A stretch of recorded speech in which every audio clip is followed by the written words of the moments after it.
Hey guys, it's Phoenix. So today we are going to make coffee mug candles.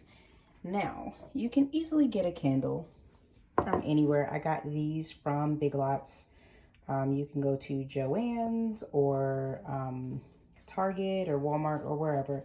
And these are cute in and of itself with the little packaging, but I figured we'd make them look more cute by adding them into a coffee mug. So here's a couple of the coffee mugs that I got here from the Dollar Tree.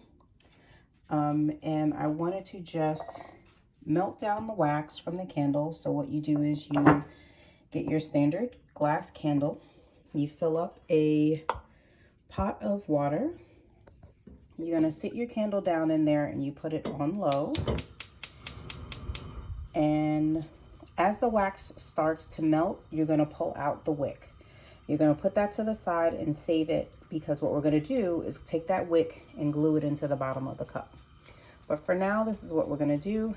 Put our candle in the pot and just put it on low and just watch it. As it starts to melt, you wanna take maybe like a wooden skewer or something and just stir it to help the melting process.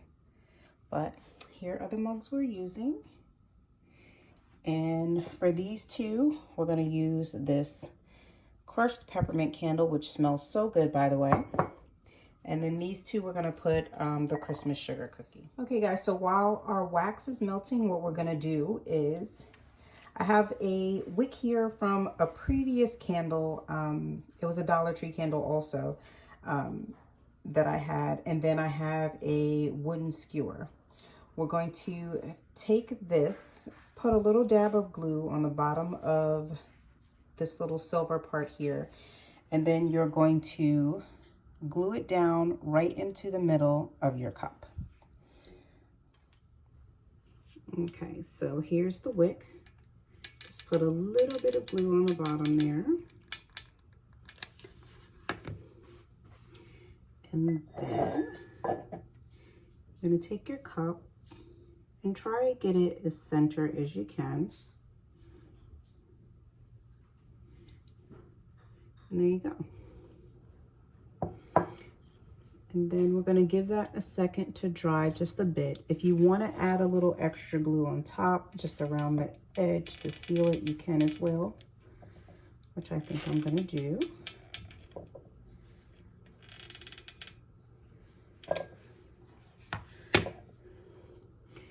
Then, as you can see, the wick is quite a bit longer than the cup. So we're going to take it and wrap it around this dowel. It's just a regular wooden skewer, you know, the kind that you have for Thanksgiving, good Lord, for barbecues in the summertime.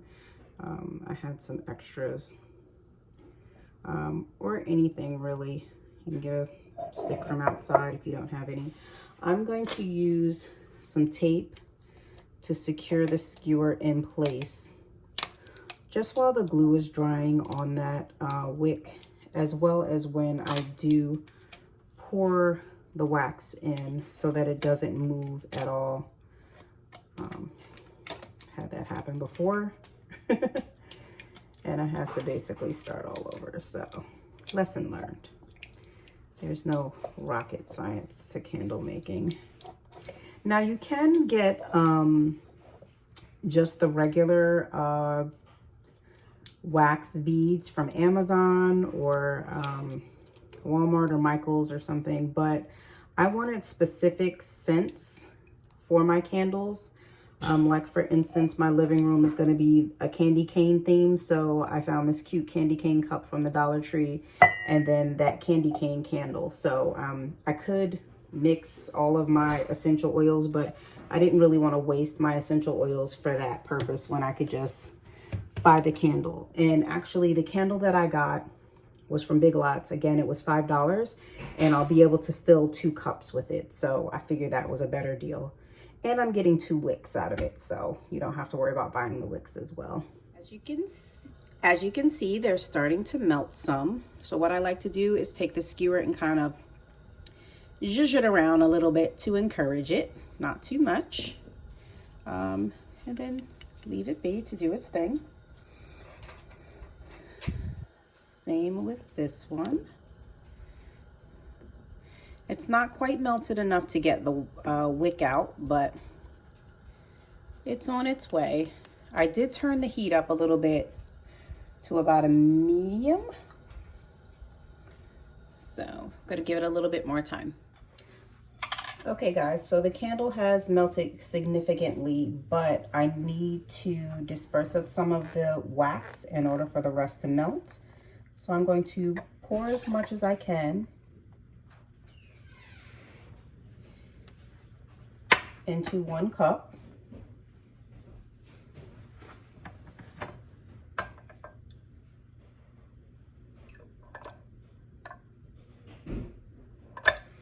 It did not quite fill that cup up, but that's okay.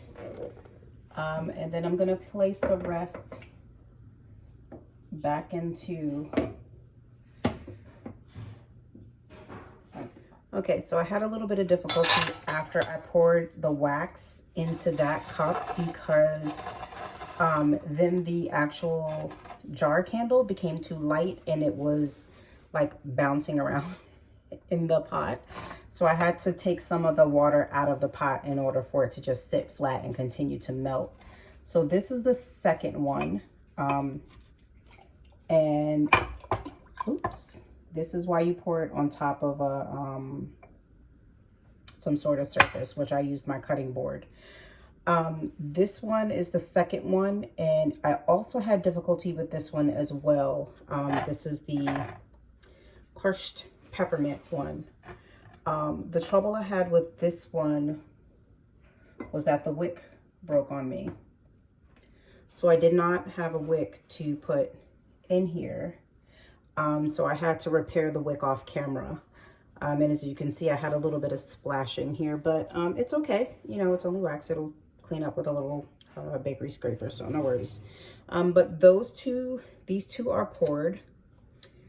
I had to tape this one. I had to kind of jerry-rig the wick because it was maybe not even a ½ inch shy of the top of the cup. So I didn't pour as much wax in that one to leave room for the wick to hang out. So I have 2 left. I'm melting the rest of my wax, and I'm going to try and pull the wick out for this one out of the sugar cookie candle that's still melting.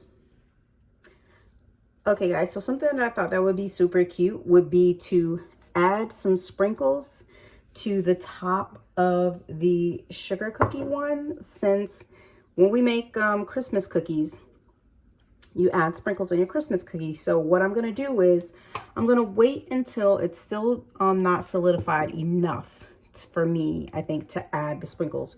But I'm gonna sprinkle a little bit on top of the sugar cookie one, and then for the peppermint one, I have these, it's just one of those large peppermint sticks that you get from the Dollar Tree. I just smashed it up with my marble rolling pin, and I'm gonna sprinkle a little bit, not too much, because I'm not sure how these would melt in the candle, but just a little bit, just to give it a little color and texture and make it look a little bit more fun. So that's an idea. You don't have to, but it just makes it look cuter.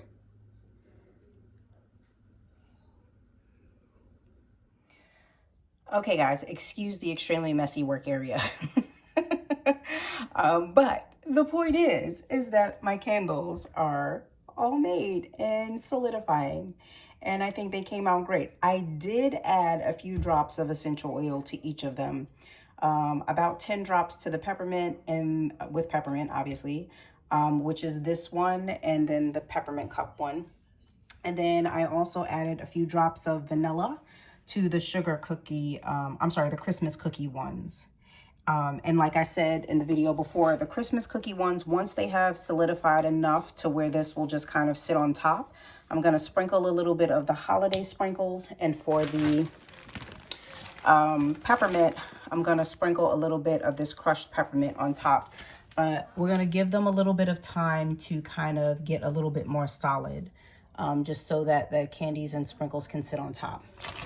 Now, another thing I wanted to mention is these are the empty jars from the candles that I melted. Do not throw these away, because what you can do is, if you have wax melts, which you can get at the Dollar Tree, you can boil them down, and or you can get a dollar candle at the Dollar Tree, boil that down, and then remake a big jar candle. I prefer to use wax melts or just the actual wax pellets. But yeah, I've been collecting jars because honestly, when you buy a candle, this is pretty much what you're paying for, the big jar. But yeah, and then they, you know, they have the tops that you can keep to go to them. So you can just use a hair dryer and pull the label off, or as you can see, since the jars are still warm from being in the hot water, you can just peel them right off. And then that way you can put whatever, just be careful because this is a little hot, but I'm used to it. You can put whatever candle you want in it.